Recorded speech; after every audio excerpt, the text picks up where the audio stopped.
Hello everyone, welcome to 2ISN BCS। हम लोग हड़प्पा के मैच्योर फेज़ के बारे में डिस्कस कर रहे थे और उसमें हम बात कर रहे थे अलग अलग फीचर्स के बारे में। और इस लेक्चर में बात करते हैं हम लोग पॉटरी के बारे में। ठीक है, तो पॉटरी, हड़प्पन जो थे वो एक्सपर्ट थे पॉटर्स व्हील को यूज़ करने में। ठीक है, पॉटर्स व्हील देखो क्या है, मैं आपको बताता हूँ। ये नॉर्मल पहिया ही होता है, बस आप जो पहियों को ऐसे करके देखते हो ना, ठीक है, अब इसको क्या करो, ऐसे करके लिटा दो। ठीक है, ये रोलिंग है, ये हॉरिजॉन्टल तरीके से लेटा हुआ है।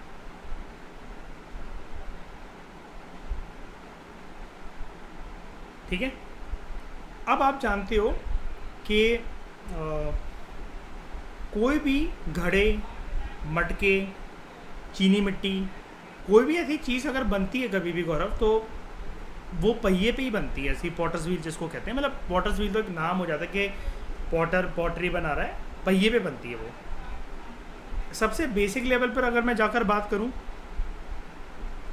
दबंग 1 सबने देखी होगी आई थिंक। तो जब सलमान खान का पहला इंटरेक्शन होता है सोनाक्षी सिन्हा के साथ, तो वो यही काम कर रही होती है ना, मटके बनाती है वो और पॉटर्स व्हील पे बनाती है। पॉटर्स व्हील पे करना क्या होता है, मिट्टी लो, उसके अंदर अगर लाल कलर का इफेक्ट देना है तो हल्का सा गेरुआ मिला दो, जिसको इंग्लिश में कहते हैं ओकर, है ना। हम लोग बात करते हैं ना, जैसे टक्रोइन रेड वेयर पॉटरी, वो ओकर पॉटरी होती है जैसे, है ना, अलग अलग फेजेस में, प्री हिस्टोरिक एज में और हड़प्पा में। तो वो कर दो, उसके बाद उसको क्या कर दो, बेक कर दो, ठीक है, या फिर सन ड्राई कर दो, तो वो बन जाएगी आपके पास एक कोई भी वेसल आ जाएगा, पॉटरी आ जाएगी। तो पॉटर्स व्हील सबसे पहले मैं आपको दिखा देता हूँ, आप जानते तो होंगे इसके बारे में प्रॉपर तरीके से। जो मैंने अभी पहिए की बात करी उसको समझते हैं।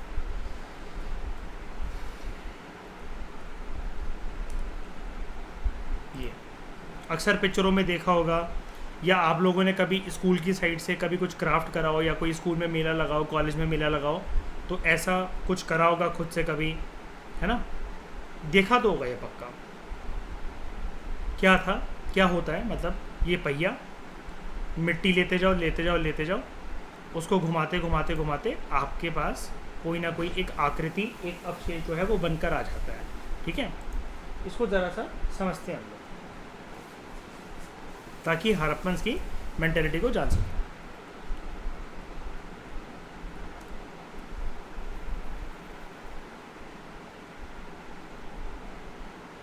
ये देखो, एक मिट्टी ली, ठीक है, ऐसे ही पानी लगाया,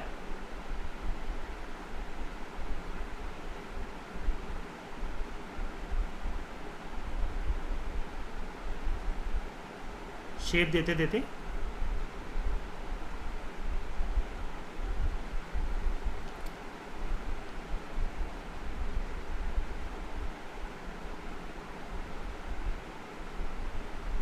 वेसल्स में अगर कोई रिंग, मतलब रिंग लाइक स्ट्रक्चर लगाना है या उसको अलग करना है, तो अलग कैसे करा जाएगा, लेट्स सी।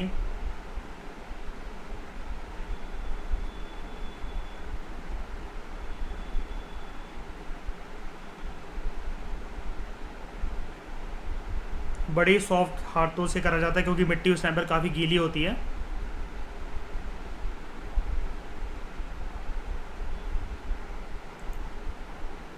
देख लिया, मैं आपको क्यों दिखा रहा था ये, आप इसका नीचे ज़रा बेस देख रहे हो। मैंने यहाँ पर क्या बनाया, मैंने यहाँ पर पॉटरी नहीं, पॉटर्स व्हील में मैंने यहाँ पर स्पाइक्स नहीं बनाए। कैसे टिक पाएगा अगर स्पाइक्स बनाऊंगा तो हड़प्पन जो शुरू में जो पहिया यूज़ करते थे, वो वैसे भी स्पाइड व्हील्स के बारे में तो वैसे ही रूबरू नहीं थे, है ना, नहीं यूज़ होते थे ना उस टाइम पर।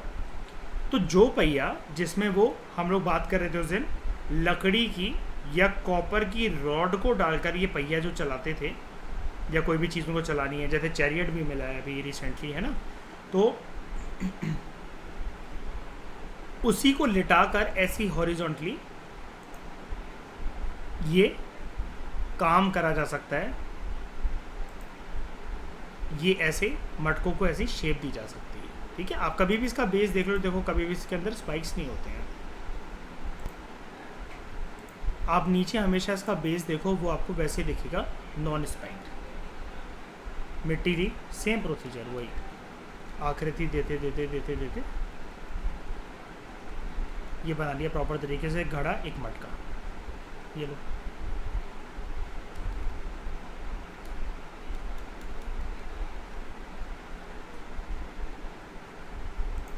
ओके, जान गए इतनी सी बात। अब आगे बढ़, क्यों बता रहा था मैं ये, अगर कल को स्टेटमेंट आ जाए, अब लोग क्या सोचते हैं, अरे पॉटरी का टॉपिक है, कुछ भी आएगा हम आराम से मार्क कर लेंगे, क्या फ़र्क पड़ता है। जितना आप, जहाँ पर आपकी थिंकिंग ख़त्म होती है ना, वहाँ पर यूपीएससी की थिंकिंग शुरू होती है। दुश्मन को हराना है तो उसकी साइकोलॉजी को पता, हमें उसकी साइकोलॉजी का पता होना चाहिए। वो सिंपल सी एक स्टेटमेंट दे देगा कि हड़प्पन जो थे वो पॉटरी बनाते थे using potter's wheel, although they did not used spiked wheels in travel या इन मेकिंग चैरियर या in transportation wheels, but they used spiked wheels with spokes in making pottery. अगली स्टेटमेंट ये दे देगा। तो हड़प्पा के टाइम पर हमें एक थंब रूल ये याद रखना चाहिए हैशटैग के साथ, डैट हड़प्पा के अंदर देयर वर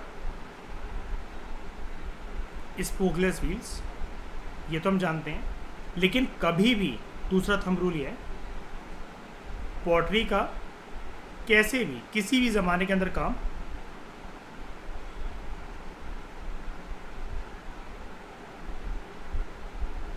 स्पोक्ड व्हील्स के साथ हो ही नहीं सकता। समझ में आया? बताओ, पक्का? अब कुछ नहीं रह गया आपके लिए इसमें जानने के लिए। अब आप नॉर्मल जो जितना आप इन्फॉर्मेशन चाहते हो ना 6th क्लास से, सिर्फ वही मिलेगी आपको। देखो तो Harappans were expert in the use of potter's wheel and they use diverse variety of pottery for daily use which were well baked and fine in decoration. अभी इस बंदे ने, ये कहाँ गई, ये मिट्टी गीली है, अभी सुखाएगा तभी तो डेकोरेशन करेगा इसके ऊपर, है ना, डेकोरेशन करेगा। और उसके बाद अभी इसका, अगर इसको लाल इफेक्ट देना है, मतलब भले ही ओकर मिक्स नहीं करना चाह रहा हो या कुछ भी नहीं करना चाह रहा हो, जैसे अभी ये अंकल जी थे, कहाँ गए, हाँ, ये भले ही इसमें अभी कोई ये गेरुआ वगैरह या कुछ भी, अभी हल्का सा गेरुआ तो इन्होंने मिक्स कर रखा है, लेकिन नहीं करना चाह रहे, अभी सूख जाएगा। उसके बाद ये इसकी इस पर कलाकृति करेंगे, मतलब इस पे ऊपर कुछ ना कुछ डिज़ाइन एंड डेकोरेशन करेंगे। ओके, तो प्राइमरीली रेड ब्लैक पॉटरी जो थी वो यूज होती थी। ब्लैक कैसे, जैसे बेक करते करते। लाल कैसे, पहले लाल को समझते हैं। लाल होगी विद द यूज़ ऑफ गेरुआ, इंग्लिश में बोला जाता है उसको ओकर। ब्लैक कैसे होगी, ओवर बेक करके, ताकि उसके ऊपर क्या आ जाए, कार्बन कंटेंट आ जाए, राइट। कभी कभार ऐसा भी होता था, पॉटरी है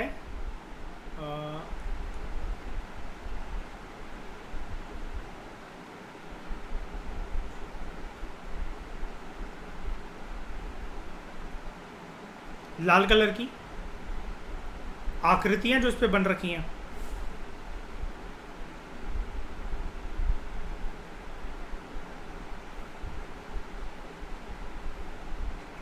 वो ब्लैक कलर से बन रखी हैं। क्या मैं इस तरह की पॉटरी को बोल सकता हूँ रेड ब्लैक पॉटरी? बताओ। बेस मैंने रेड का बनाया गेरुआ की मदद से, उसके ऊपर ब्लैक कलर से डिजाइनिंग बना दी, ये भी तो मेरी रेड ब्लैक पॉटरी हुई, हाँ कि ना? ठीक है। Red ware pottery painted with black design for popular, आ गई वही वाली बात, ब्लैक डिजाइंस। उसके बाद जो भी पॉटरी पे कलाकृति करी जाती थी। द पेंटेड मोटिव्स, अलग अलग सिंबल्स, मोटिव्स का मतलब होता है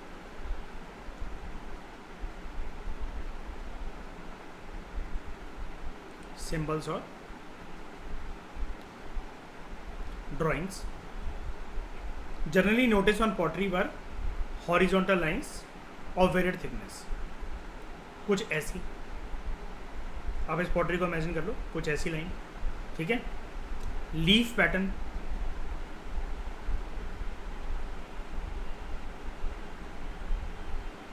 ठीक है, ये पाम एंड पीपल ट्री,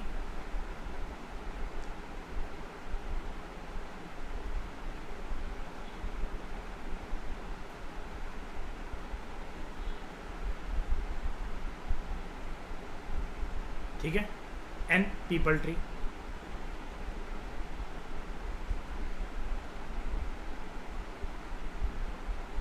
मोटा वाला पत्थर जिसका होता है, मतलब कुल मिलाकर ऐसे, जैसे कि अगर मैं आपको दिखाऊँ, मैंने आपको दिखाया भी था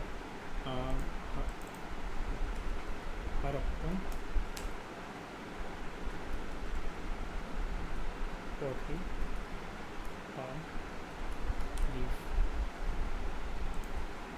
अभी पाम एंड पीपल का पेड़, ये सब बन रखे होते थे, जो कह रहे हैं ना ब्लैक डिजाइंस विद अलग अलग प्रकार की थिकनेस, वेरिड थिकनेस। ये देखो, इसकी थिकनेस ऊपर पतली, इसकी पतली, लेकिन बीच वाली थिकनेस सेम मोटी, काफ़ी ज़्यादा।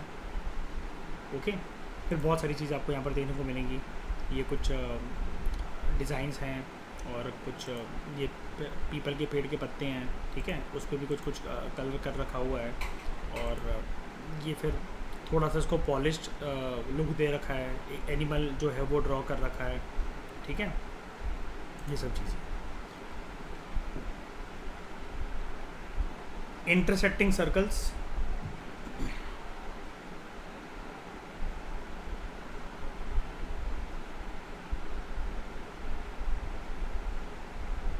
ऐसी डिज़ाइंस, ठीक है।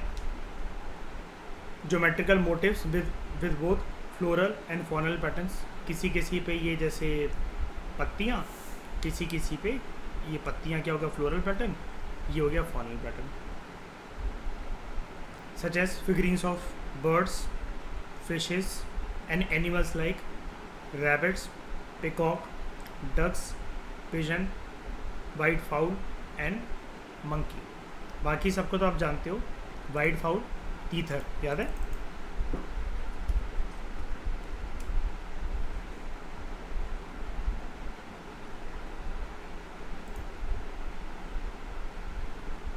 ठीक है, तीतर, और एक प्रकार से मुर्गा थोड़ा सा इवॉल्व कर गया है, जिसको हम लोग हैन या कॉक कहते हैं। एंड उस टाइम पर आपको पता है कि जानवरों का साइज़ थोड़ा सा बड़ा था, धीरे धीरे करते करते डोमेस्टिकेट करते करते उनका साइज़ बड़ा हो गया, ठीक है। जैसे जंगली मुर्गा जो आपको मिलता है, जंगली मुर्गा और जो बाकी जो अगर आप देखो कि जो पोल्ट्री फार्मिंग जिसकी करी जाती है, तो वो मुर्गियाँ और मुर्गों का साइज़ अलग होता है, राइट।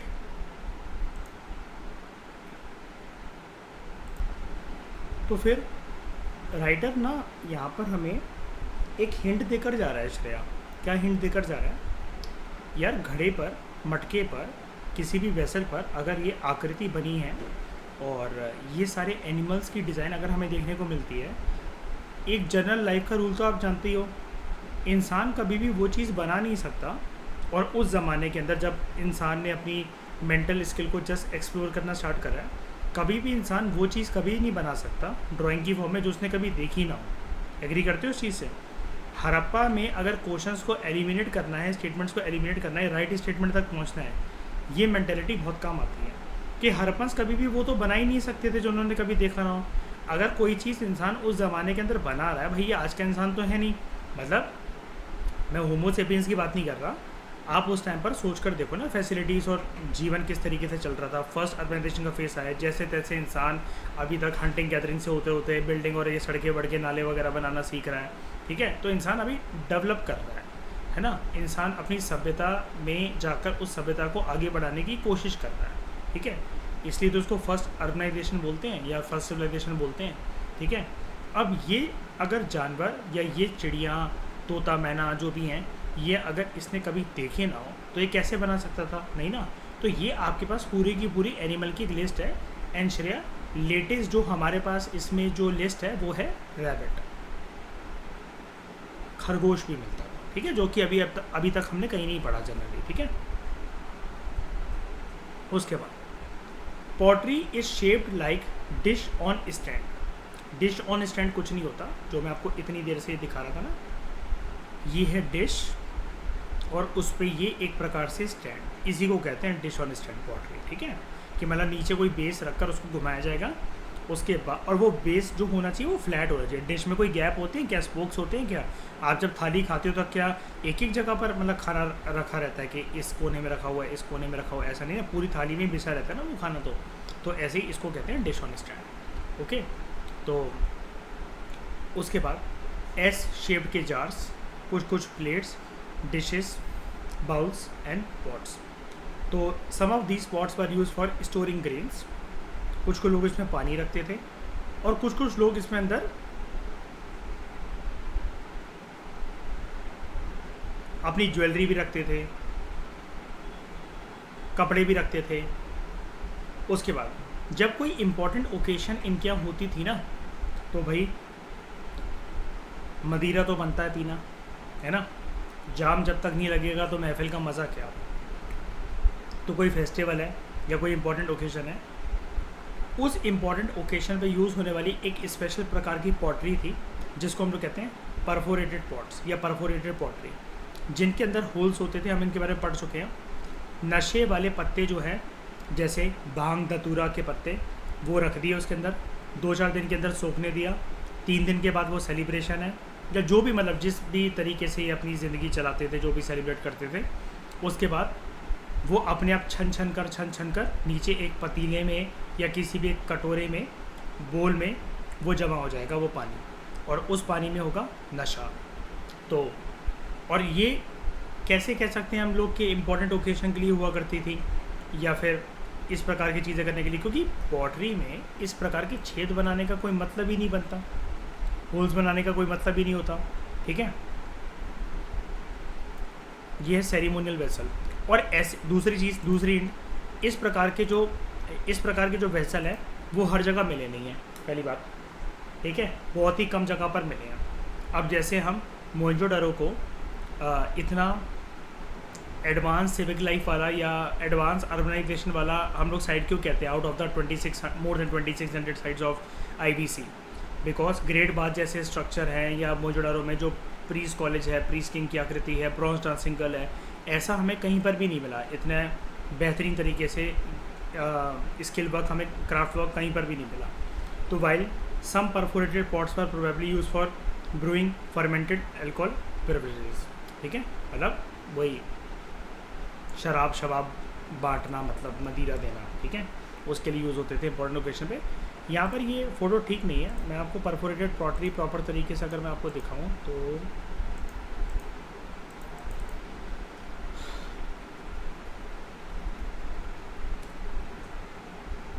ये है परफोरेटेड पॉटरी, ये देखो हड़प्पा वाली।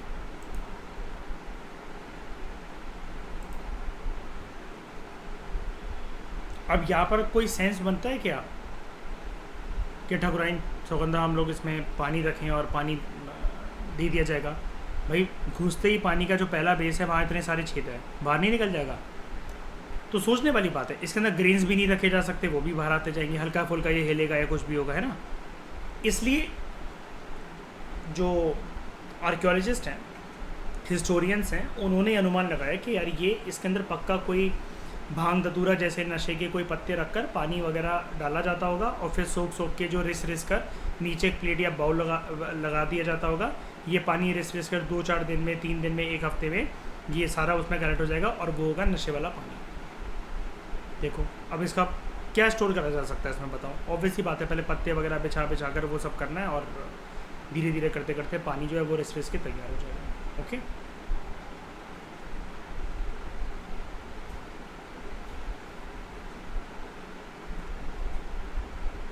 तो ये है हड़प्पा का सेरिमोनियल वेसल। हाँ, स्क्रिप्ट स्क्रिप्ट का मतलब क्या होता है?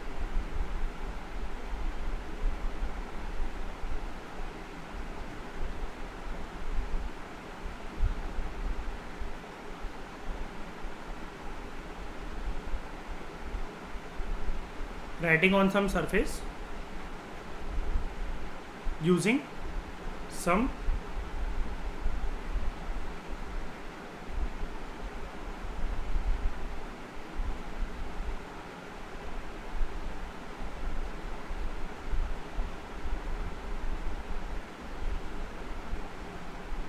सिंबल्स, लेटर्स एंड शेप्स, यही होता है ना।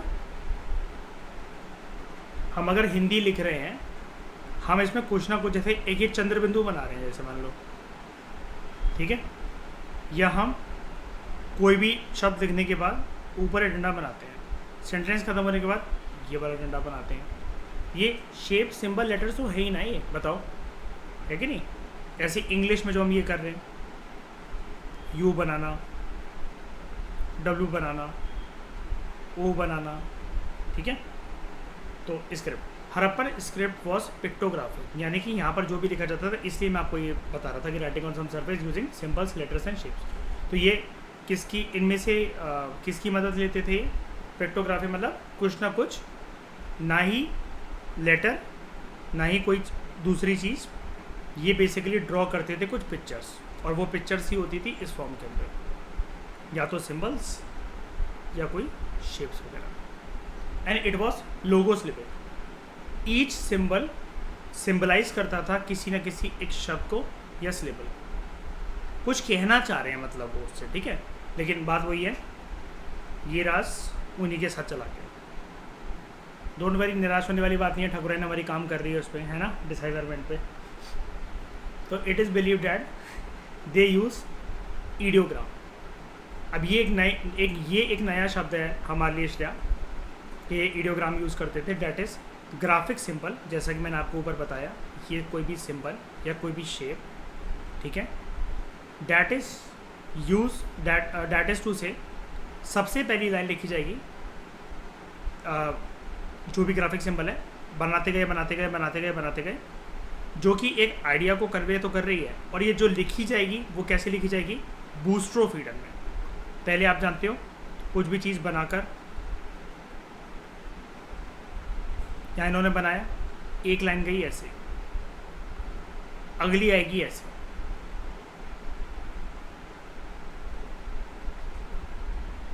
ठीक है।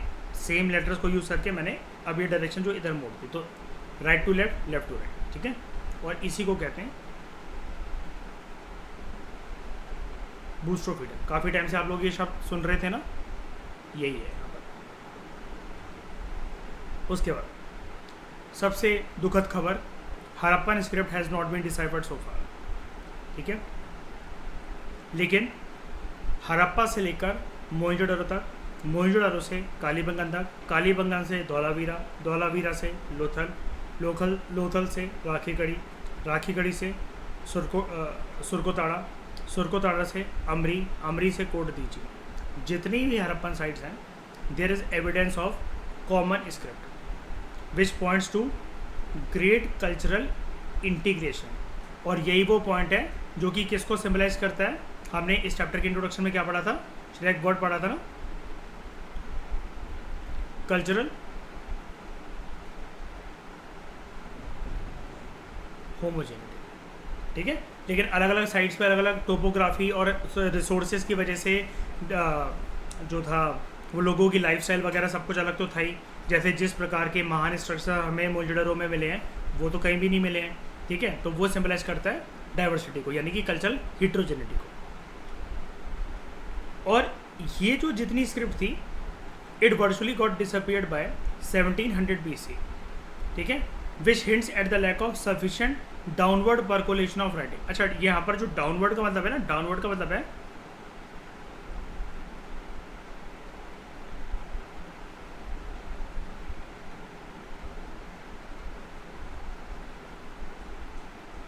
Generation to generation, first generation, next generation.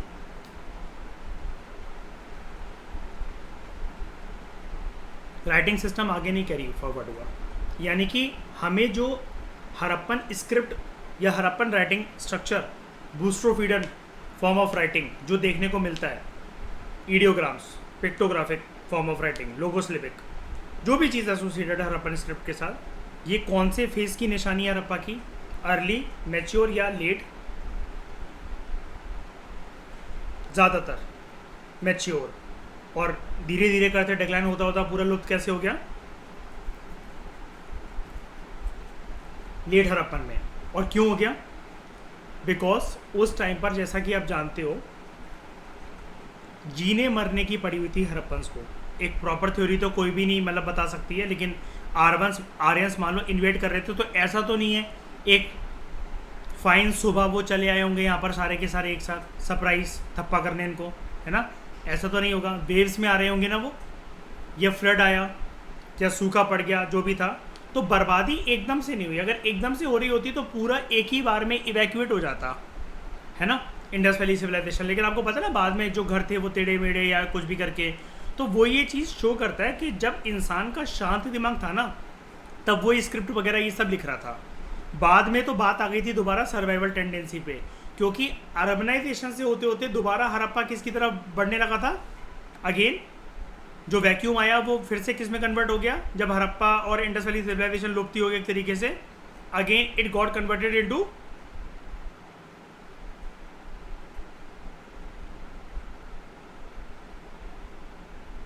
Rural economy and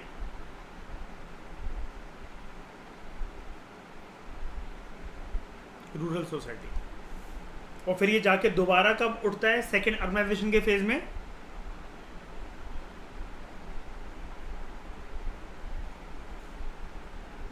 iron age, 6th century BC।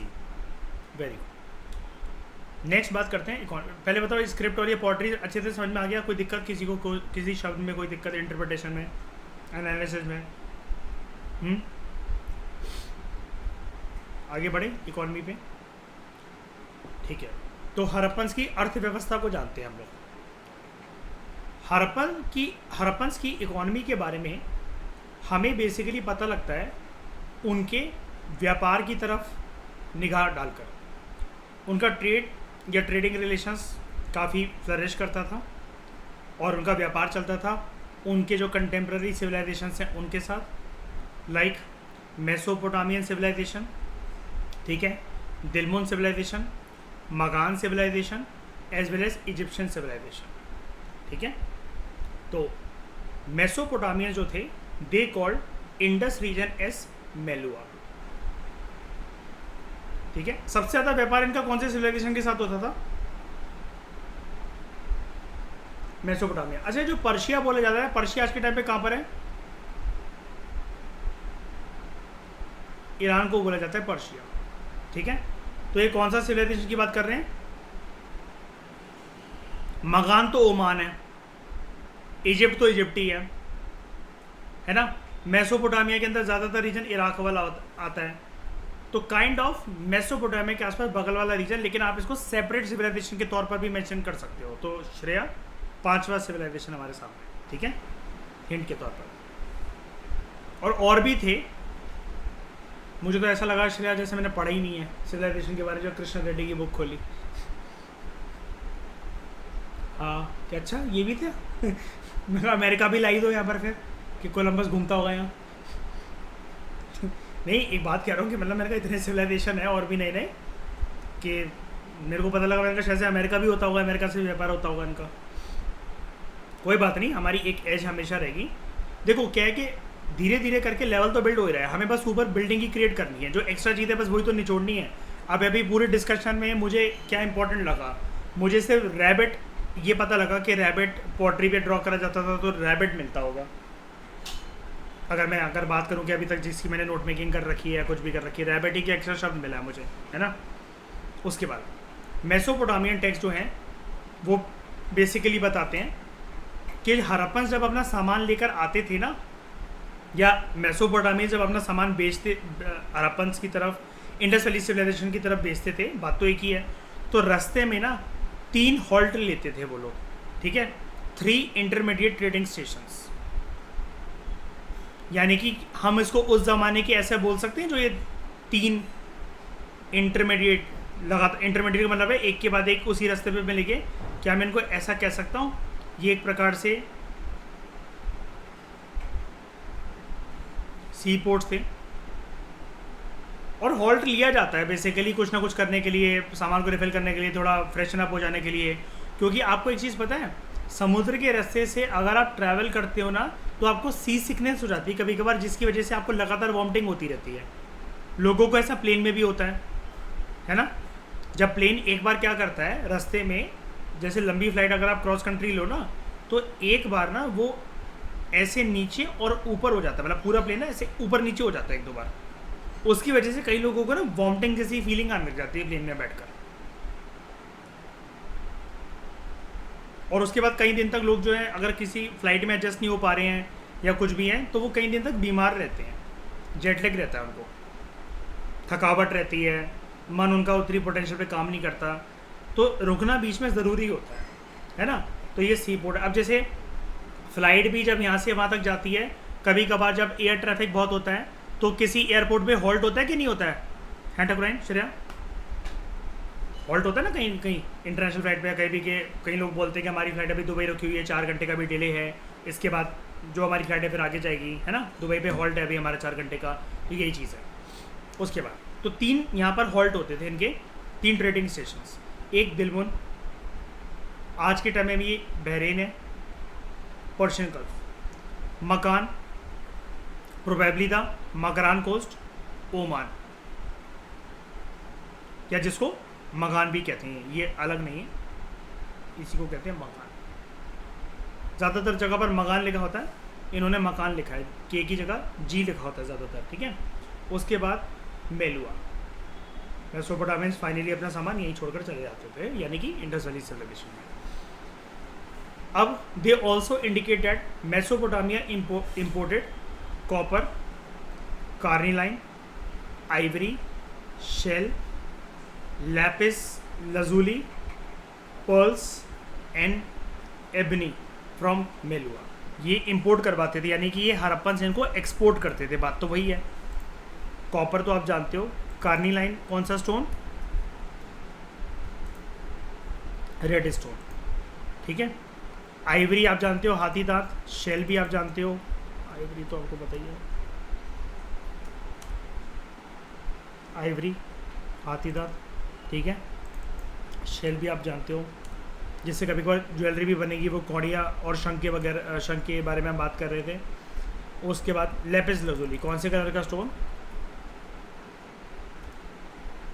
Blue stone, ठीक है। कहाँ से आता था? हड़प्पन खुद इसको कहाँ से मंगवाते थे? अफगानिस्तान। तो ये एक्सपोर्ट कैसे कर रहे हैं? उनकी प्रोसेसिंग करने के बाद, ठीक है। खाली पत्थर तो नहीं मेसोपोटामिया बेचते होंगे, मेसोपोटामियंस को ये ऑब्वियसली बात है बीट्स या कोई ना कोई माला या ज्वेलरी बेचते होंगे ना, पर्ल्स, मोतियाँ, और पर्ल को आप ऐसा समझो, सी पर्ल,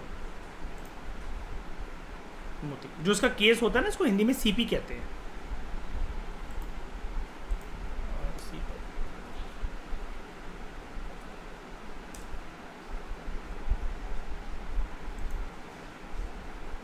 ये आपको शेल तो मिल जाएगा, सी पर्ल, पर्ल्स शायद से ना दिखें।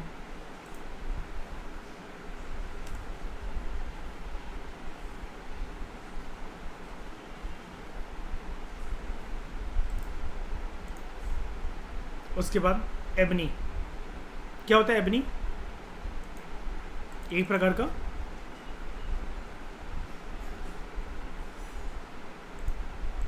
पेड़, वुड। ये हड़प्पन जो थे वो क्या करते थे? एक्सपोर्ट कर रहे हैं किसको? Mesopotamia, okay. अब हमें पेड़ों के बारे में अगर हम लोग बात करें, फ्लोरा के बारे में, तो वैसे तो कुछ भी हो सकता है मिलने को तो, लेकिन जो हमारे पास हमारे सामने ठोस तरीके से जो चीज़ें एविडेंस हैं, हमें क्या पता लगा? पाम के बारे में, पाम ट्री के बारे में फैमिलियर थे, पॉटरी के ऊपर पाम डिज़ाइन है, थे, बिल्कुल। पीपल का पेड़, बताओ। पीपल का पेड़, हाँ जी। एबनी, बिल्कुल, ठीक है। बरगद, बैनियन,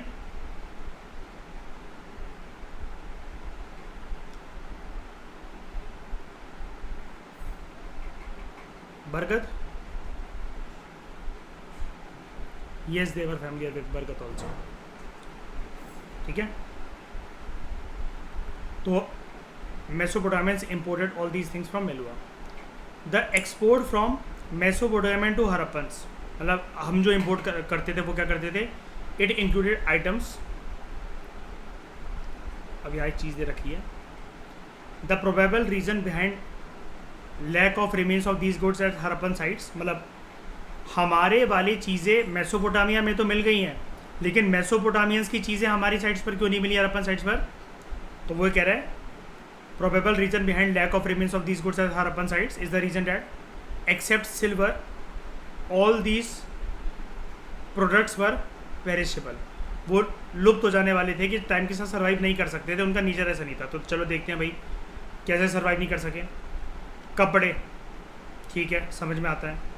वूल, परफ्यूम, लेदर प्रोडक्ट्स, सही बात है, टिकाऊ तो सिल्वर ही है टाइम के साथ साथ। बाकी सारी चीज़ें अगर दफन हुई या कहीं पर भी खोई तो लुप्त नहीं हो जाएंगी, बताना ज़रा।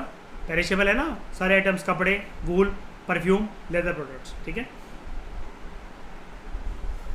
अब ऐसा भी नहीं था कि जो व्यापार होता था हरप्पन्स के द्वारा it was only limited to external या फिर foreign network, but it also included internal network within the country also. Internal trade भी होता था। क्यों यार? Harappan civilization is not equal to Indian subcontinent, do you all agree? Indian subcontinent नहीं होता Harappan civilisation, बताओ। बहुत सारी जगह थी जो उनके जो एक कॉमन इंडस वैली सिविलाइजेशन की साइट्स की डेफिनेशन के अंदर नहीं आता था। लाइक राजस्थान के अंदर कौन सी माइंस, कौन सा एरिया?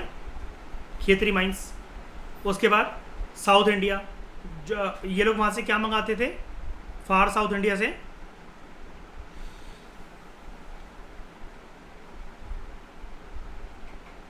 बताओ। कॉपर एंड गोल्ड खरीदते थे कभी कभार उनसे, ठीक है। उसके बाद there was no metallic money in circulation, मानते हो? ये सिल्वर जो आ रहा है कैसे सिक्के बनेंगे क्या? नहीं, सिक्के तो बहुत बाद में जाकर बनते हैं। And trade was conducted by means of barter system. Barter system के अंदर क्या होता है?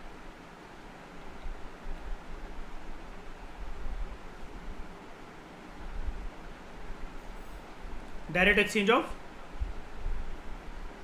Against goods, goods against goods, ठीक है। उसके बाद जो देश के अंदर ही जो व्यापार जो इनका चलता था, तो उसके लिए ट्रांसपोर्टेशन सिस्टम मेन क्या था? बुलक कार्ट्स, ठीक है। और बुलक कार्ट्स में जो पहिए यूज होते थे वो कैसे थे?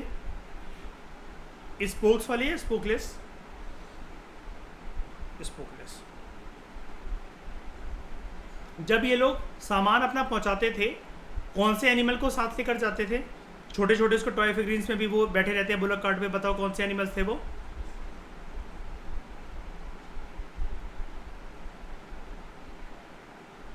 अब ये मत कहना बुल्स, बुल्स तो जा ही रहे हैं भाई, ठीक है।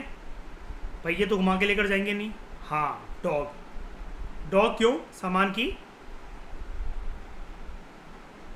की रखवाली के लिए, ठीक है। जैसे रास्ते में कहीं तो हॉल्ट लेंगे ना, इतना आसान भी नहीं है मोहनजोदड़ो से खेतरी माइन तक पहुंचना, महीने महीने लग जाते होंगे। टोपोग्राफी यू कैन इमेजिन ना। ठकुराइन कौन सा हाईवे जाता था वहाँ से मेसोपोटामिया से खेतरी माइंस तक? कौन सा NH 234? कच्ची सड़कें थी यार, कुछ भी ऐसा नहीं था। वो बैठ के सोच, वो गूगल सर्च कर रही है कौन सा हाईवे गुजरता था वहाँ से।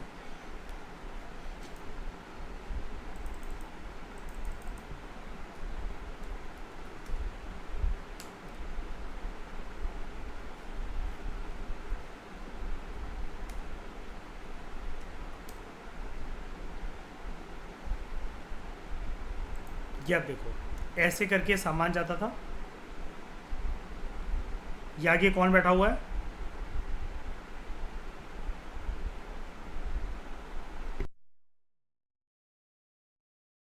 डॉग, ठीक है। और ये पहिए कैसे दिख रहे हैं आपको, स्पोकलेस। मुश्किल भी आती होगी वैसे, है श्रेया, पता चला इसके ऊपर खड़े हुए निकल गया पहिया, कुत्ता कहीं और जाके गिरा, ये कहीं और जाके गिरा कीक निकल गई कुत्ते की, पता चला पहिया आके गिरा उसके टांग के ऊपर।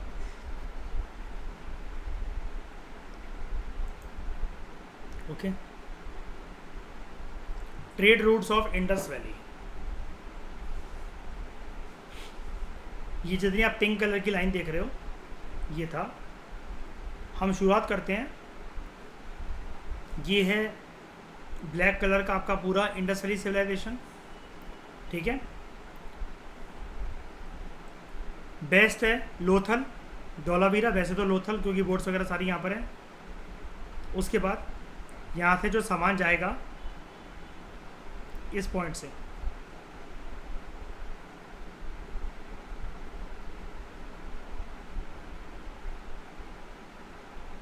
पहला हॉल्ट मगान,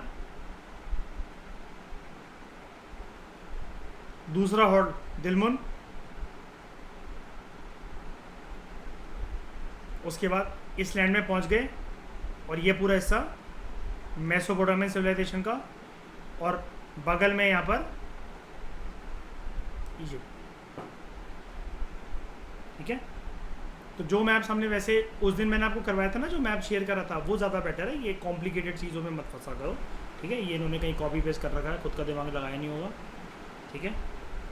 कुछ भी रूट बनाकर दे दिया, वो ज़्यादा बढ़िया है। उस पर हमें दिख रहा था ना प्रॉपर तरीके से श्रेया, वो रेड सी, अरेबियन सी, पर्शियन गल्फ, है ना, वो सही है। जैसे मैं दिखा देता हूँ कोई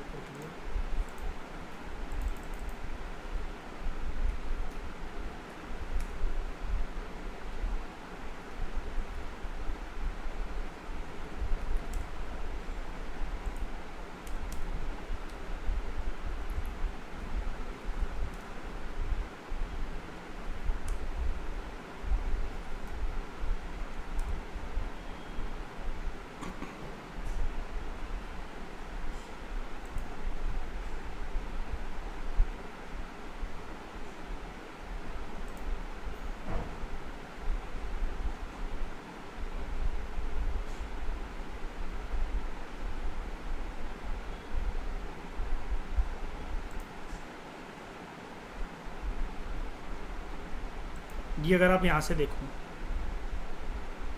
ये आपका लोथल वगैरह, धौलावीरा इधर से गया, यहाँ से आपका मेसोपोटामिया, इधर से होते हुए इजिप्ट, रेड सी तक होते होते, ठीक है। सुमेर आपको यहाँ देखने को मिल जाएगा, इजिप्ट आपको यहाँ देखने को मिल जाएगा, ठीक है।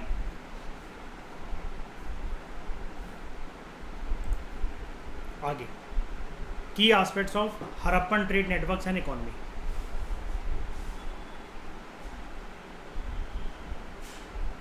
नंबर 1, सील्स जो है उनकी स्पेशल सिग्निफिकेंस थी हड़प्पन इकॉनमी में। ये रही सील्स, ठीक है। और सील्स के ऊपर अलग अलग प्रकार से नक्काशी करी जा रही है, जिसमें आपको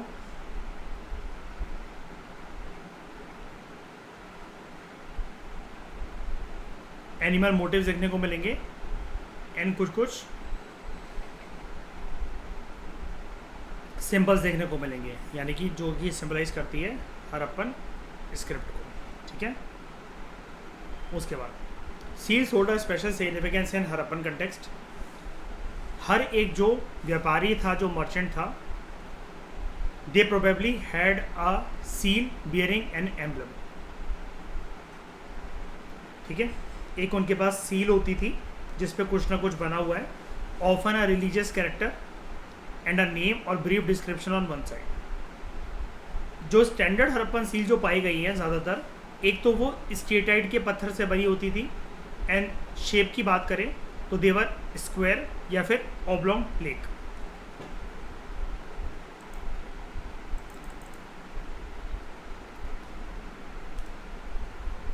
ये है स्टेटाइड,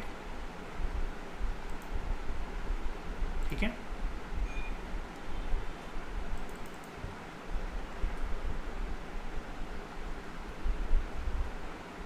ऑब्लॉन्ग प्ले कैसे कहते हैं, एक प्रकार से ये ऐसा, मतलब जो प्रॉपर तरीके से रेक्टेंगुलर भी नहीं होता, प्रॉपर तरीके से आप उसको स्क्वायर नहीं कह सकते, ठीक है, उसके बीच में होता है। और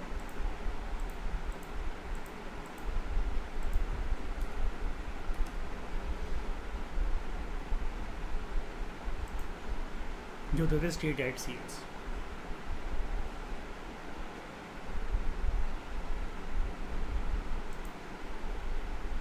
ठीक है। उसके बाद it is noteworthy that while the seals depict a number of animals, there is no representation of horse on these. कोई भी सील ऐसी नहीं मिली है जहाँ पर अलग अलग वैसे सील के ऊपर रिप्रेजेंटेशन, मटके घड़े वगैरह के ऊपर भी हमने बात करी थी, एनिमल्स ड्रॉ होते थे, ये लोग बनाते थे। लेकिन यहाँ पर फिलहाल अगर हम सील्स की बात करें, घोड़े की कोई भी इमेज या फोटो या नक्काशी उसकी नहीं बनाई गई है। Though its primary purpose is infer to mark the ownership of property. Seals का बेसिकली ये पर्पस होता था कि आप जो भी सामान भेज रहे हो, प्रॉपर्टी इन द सेंस कि आपकी हाउस की प्रॉपर्टी की बात नहीं हो रही यहाँ पर, जो भी आप सामान भेज रहे हो अगर वो आपके रीजन से आपकी यूनिक सील गई है तो यानी कि वो सामान आपने भेजा है और उसके बदले में जो भी बार्टर एक्सचेंज में जो गुड मिलेगा वो भी आप तक पहुँचना चाहिए, ठीक है। लेकिन कभी कभार प्राइमरी पर्पस तो यही होता था कि वो आपके भेजे हुए सामान के ऊपर आपका मालिकाना हक को दर्शा रहा है सील, लेकिन they may also have serve as a amulet. और एम्यूलेट क्या होता है? तावीज़।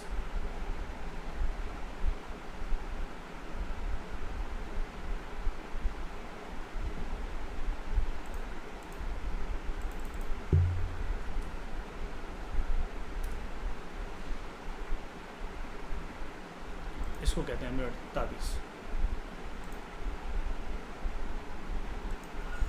तो आप इस तरह की जो सील्स हैं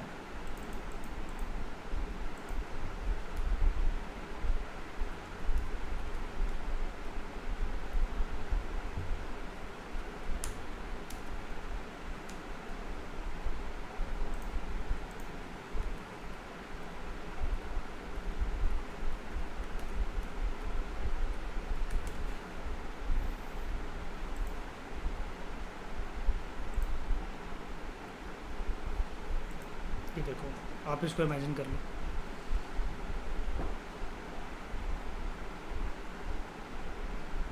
मैं इसकी बात इसलिए नहीं करना चाह रहा था आपसे कि यहाँ पर वैसे कुछ आपको सामने से तो दिखता नहीं है, बैकग्राउंड दिखाऊँ इसका, ये देखो कि कैसे पहना जाता होगा। पीछे लगाया एक कोई भी धागा वगैरह वूल से, कॉटन से लगाया और तावीज़ की तरह। इसलिए कहा जा रहा है इसको एम्यूलेट, मतलब ये क्यों यूज़ होता होगा, कुछ तो पर्पस होगा ना कि पीछे ये ऐसा बंधा हुआ है। तावीज़ में ऐसी तो ये दो चीज़ें ऐसे गोल्डन कलर सी नहीं होती हैं, ऐसे होता है ना ये, उसके बीच में एक धागा डालकर ऐसे करा जाता है और फिर ये ऐसे ये बंधा होता है, ठीक है। उसके बाद Harappan seals have been found in Mesopotamian cities like Susa and Ur, ठीक है। नेपुर में a seal has been found, ये सब मेसोपोटामिया की बात हो रही है, ये सारी सिटीज़ आप जानते हो, 9th क्लास से हमने तमिलनाडु से पढ़ा था कि ये सब मेसोपोटामियन सिटीज़ हैं। Seal has been found bearing Harappan script, और एक यूनिकॉर्न की उसके ऊपर एक नक्काशी थी।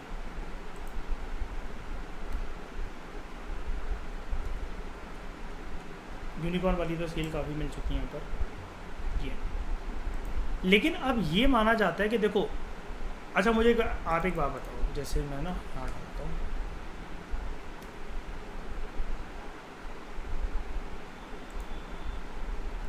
भाई यूनिकॉर्न एनिमल तो एक काल्पनिक पात्र नहीं होता है, बताना ज़रा, असली में कोई ये पोनी या यूनिकॉर्न एग्जिस्ट करता है क्या, बताओ।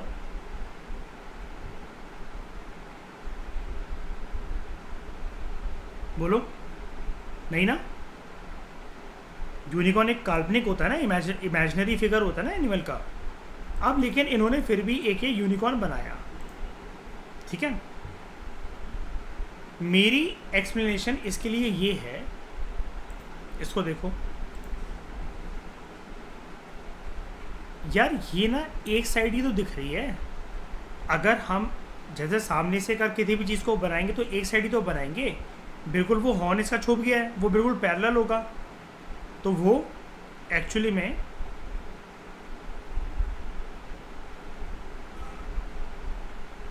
यहाँ से यहाँ तक होगा एक और हॉर्न, वो छुप गया इसके पीछे। ये कोई यूनिकॉर्न नहीं है, क्योंकि यूनिकॉर्न जैसा कि आप जानते हो वो सिर्फ और सिर्फ एक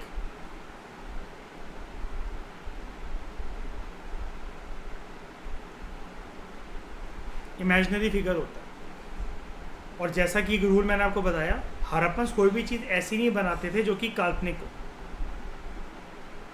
तो इसलिए there are actually two horns.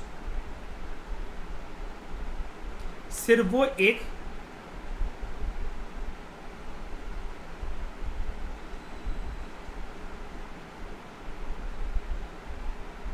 Pictographic seal की वजह से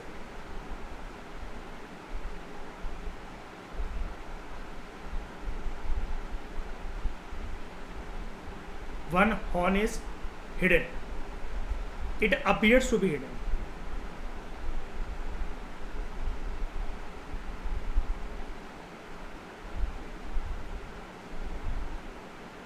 It appears to be missing.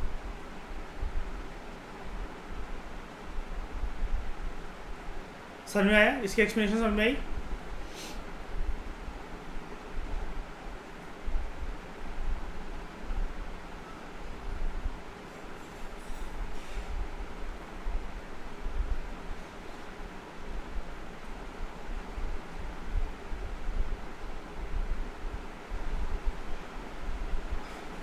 उसके बाद recently some ancient sites in Persian Gulf like Failaka and Bahrain, ये आज के नाम है, ठीक है, एंशिएंट साइट्स हैं। यहाँ पर भी हमें हरप्पन सील्स मिली हैं। एंड बहरेन यहाँ पर किसको बोला जा रहा था? ऊपर आपने क्या पढ़ा? बहरेन क्या था? दिलमुन सिविलाइजेशन, ठीक है। मोहनजोदड़ो में 3 सिलेंड्रिकल सील्स जो है हमें मेसोपोटामियन टाइप की मिली हैं, ठीक है, जो कि ये शो करते हैं कि इनके बीच में ट्रेडिंग रिलेशन काफ़ी अच्छा था। तो यानी कि ज़्यादातर आपको व्यापार जो है, व्यापार का आदान प्रदान किसके साथ दिख रहा है? तीनों पांचों सिविलाइजेशन जितने भी हरप्पन जानते थे, मेसोपोटामिया के साथ। मेसोपोटामियन सील्स की पहचान ही यही है, देवर सिलेंड्रिकल सील्स। ये देखो,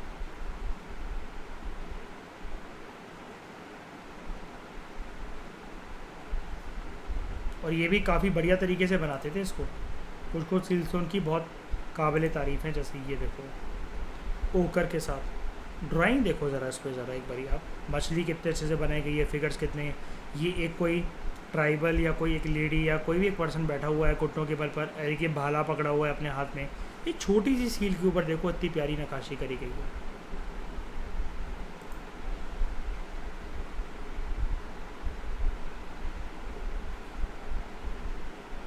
अच्छा, और इस पे क्या ड्रॉ करते थे श्रेया ठकुराइन हरप्पन्स? ये क्या मतलब जितने भी फिगर से ड्रॉ है ज़्यादातर सील्स वगैरह पे क्या है? जैसे ये सब हैं इनके सील्स पे, किसी भी सील पे सिलेंड्रिकल इस पे, ये सब क्या है? ये लोग क्या मानते थे सबसे ज़्यादा इजिप्शियंस? और उसमें प्रॉपर तरीके से क्या कंसेप्ट डेवलप हो चुका था? गॉड्स एंड गॉडेसेस का, याद है? Sun god, moon god, fire god, love god, है ना। नेचर वर्शिपर तो हम थे ज़्यादा, वो लोग तो प्रॉपर तरीके से गॉड्स वगैरह, उनकी नक्काशियाँ, उनकी मूर्ति सब डेवलप कर चुके थे। हमारे यहाँ तो बस सील्स में रिप्रेजेंटेशन देखने को मिलती है। और हाँ, ऐसा नहीं है कि मूर्ति नहीं मिलती है, मूर्ति मिलती है, लेकिन ज़्यादातर किसकी मिली है? मदर गॉडेस की, है ना, फीमेल फिगरिंग्स की। और इसलिए इसी के बेसिस पर क्या बोला जाता है? हरप्पन सोसाइटी वॉज मैट्रियार्कल या पैट्रियार्कल? मैट्रियार्कल, ठीक है। उसके बाद लोथल के अंदर, लोथल किस चीज़ के लिए फेमस था?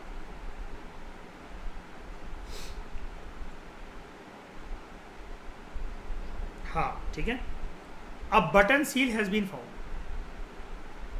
यहाँ पर बीड मेकिंग फैक्ट्रीज थी चानूडारू में और लोथल में।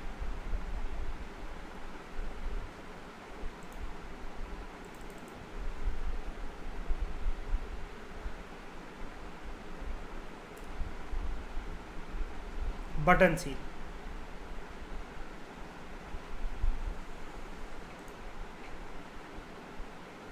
ऐसा माना जाता है कि इस पे कोई चीज़ प्रेस करके, जैसे आपने इसको ऊपर प्रेस करा, उसके बाद एक शेप आ जाएगी किसी चीज़ के ऊपर, जब बटन्स इसके अंदर इंसर्ट करे जाते होंगे फिर निकाल लिए जाते होंगे, कुछ ऐसे।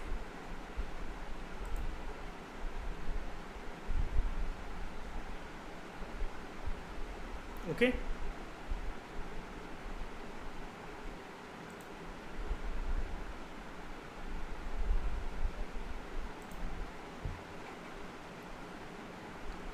जो प्रोडक्ट थे इन फैक्ट्री से, देवर आइटम्स ऑफ एक्सपोर्ट।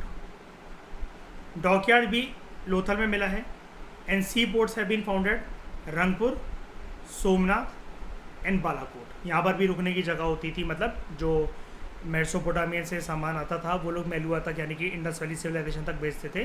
तो लोथल के अलावा ये और जगह है रुकने की, ये सी पोर्ट ट्रेडिंग स्टेशन है, रंगपुर, सोमनाथ एंड बालाकोट। तो देखो लोथल के अलावा आपको और चीज़ पता लगी, ठीक है। और मैं आपको ये दिखाऊँ,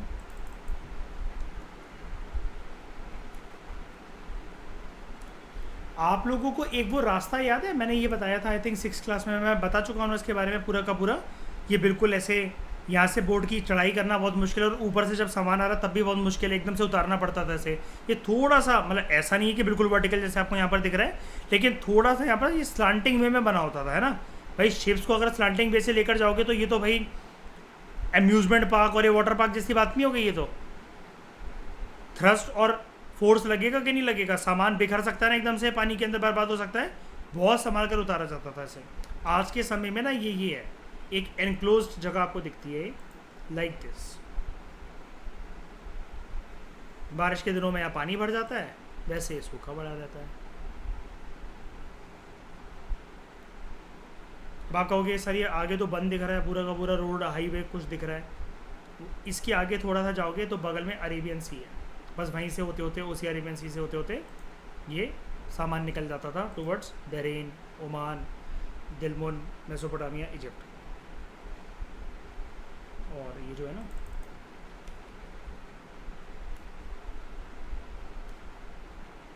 ये है बीड फैक्ट्री लोथल की, यहाँ पर और यहाँ पर,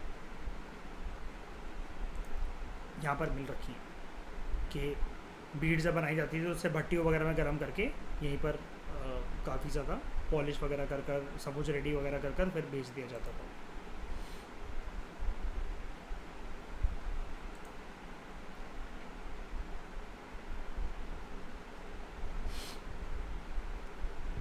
A remarkable aspect of the Harappan culture was its standardization and accuracy in the context of weights and measures. जो वेट्स थे, जो वजन थे, they followed a binary system, lower denomination में, इसके बारे में हम पढ़ चुके ऑलरेडी। 1, 2, 8, 16, 32, 64। उसके बाद in the decimal multiples of 160, like ये भी चीज़ नहीं है आपके लिए। 160, 320, 640, 1600, 3200 एंड सो ऑन। जो वेट्स थे, जो वजन, जो नापने की जो चीज़ें होती थी, मतलब जो पत्थर जो रखा जाता था, they were made of chert, limestone and steatite, and they were generally cubical in shape.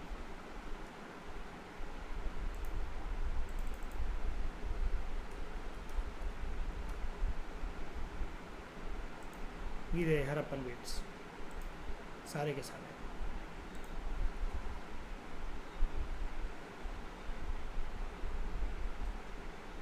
ठीक है, किस किस से बनाए जा रहे हैं? चर्ट से,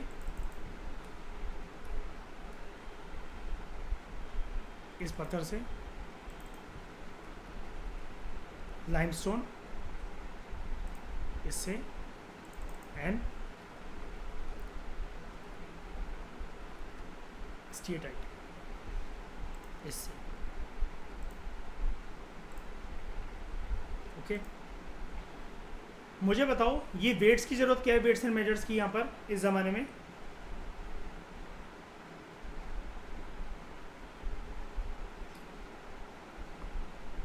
प्रॉपर तरीके से वजन तो करना पड़ेगा ना, बार्टर सिस्टम है तो सामने वाले से भी हम फिर उतने वजन का सामान लेंगे, राइट। अब वो सिलेंड्रिकल सील्स भेज रहे हैं तो वजन फिर उतना होना चाहिए ना उसके बराबर पे। उसके बाद measures of length were based on foot, और इनके लिए 1 फुट होता था 37.6 सेंटीमीटर का, फुट के अलावा क्यूबिट 51.8 टू 53.3 सेंटीमीटर। यहाँ पर एक हमें शेल स्केल मिली है मोइंजोडोरो में। Shell object probably use to measure angles have been found at Saurashtra. हाथी दांत की स्केल मिली है लोथल में। अभी तक आप हाथी दांत की स्केल जानते थे, अब मैं आपको शेल स्केल भी दिखाता हूँ, दिख जाएगा फोटो उसकी। शेल स्केल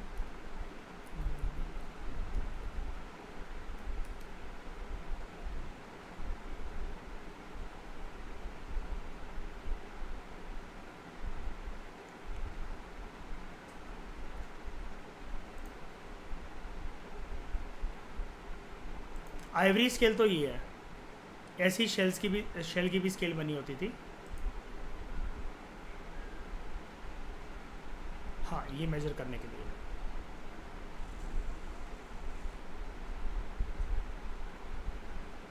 ठीक है, कि बैंगल्स हैं सारे के सारे।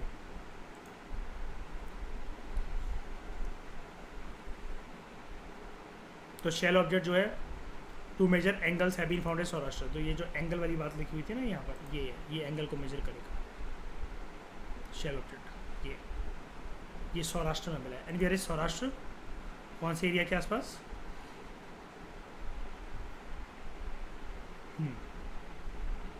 Saurashtra Gujarat.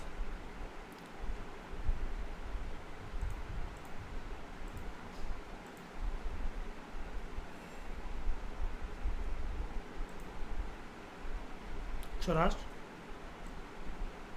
Peninsular reason of Gujarat, ठीक है, नॉट महाराष्ट्र, ठीक है, कोई बात नहीं। उसके बाद हम देखते हैं कि हड़प्पन्स क्या क्या चीज़ें इंपोर्ट करवाते थे।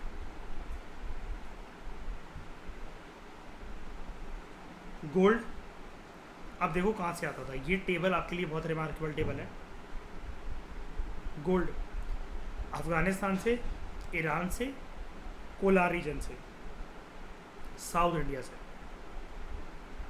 Number 2 copper, Khetri mines in Rajasthan, Balochistan and Oman से। टिन किस लिए चाहिए होता था इनको, क्या बनाने के लिए? ब्रॉन्ज, कॉपर के साथ मिक्स करके। अफगानिस्तान से आता था, ईरान से आता था। लैपिस लजूली अफगानिस्तान में छोटू गई इकलौता सोर्स। जेड सेंट्रल एशिया में पामीर रीजन से आता था, जिसको हम लोग पामीर नॉट भी कहते हैं। आप लोगों ने शायद से सुना होगा, पहाड़ है ये पामीर नॉट।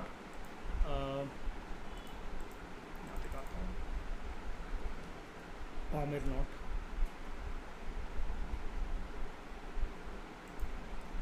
ये आप लोगों ने वो सुना है हिंदू कुश माउंटेन वगैरह, ये वहीं पर है पामीर नॉट। ज्योग्राफी में हम इसके बारे में डिटेल में पढ़ेंगे, ठीक है। यहाँ से आता था आपका जेड, और जेड कौन से कलर का पत्थर होता है? ग्रीन स्टोन, है ना, जेड। उसके बाद आपका टर्कोइस, ये सेंट्रल एशिया से आता था, खुरासन से।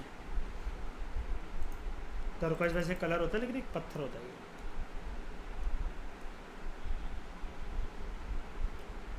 लैपिस लजूली की तरह ही दिख रहा है लेकिन थोड़ा सा उससे लाइट ब्लूइश कलर का होता है। यहाँ पर इसके ओरिजिनल दिखाऊँ मैं आपको। पत्थर ये होते हैं कुछ ये वाले ऐसे।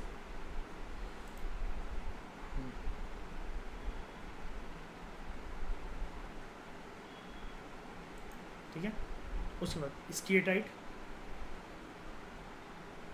ये मंगवाते थे तापी छाया रीजन से of Iran and south Rajasthan.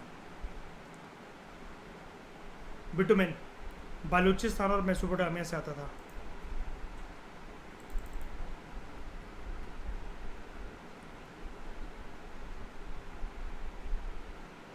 ये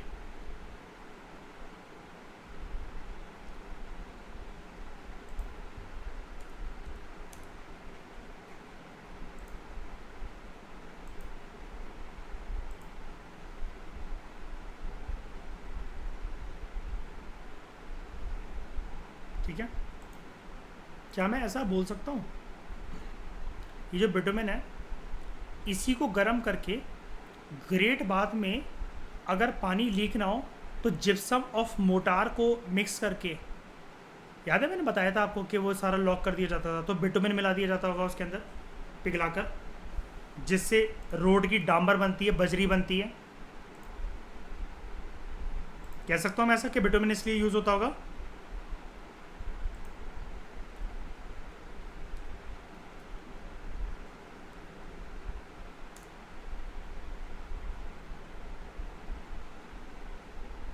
बिटुमेन मोटार किसी भी चीज़ को क्या करने के लिए, क्या कहते हैं हम लोग इसको,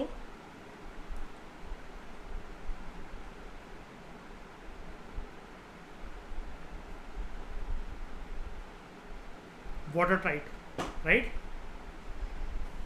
उसके बाद लेड साउथ इंडिया से आता था ये।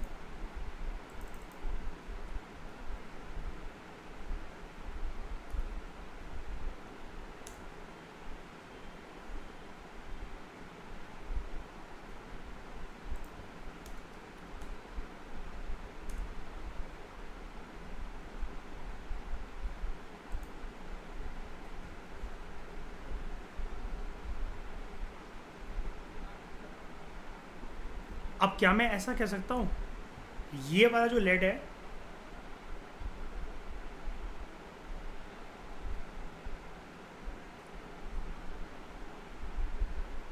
पॉटरी पर ब्लैक डिजाइन के लिए काम आता होगा, बताओ। हर बार कैसे मुमकिन है ये श्रेया कि हम, ये देखो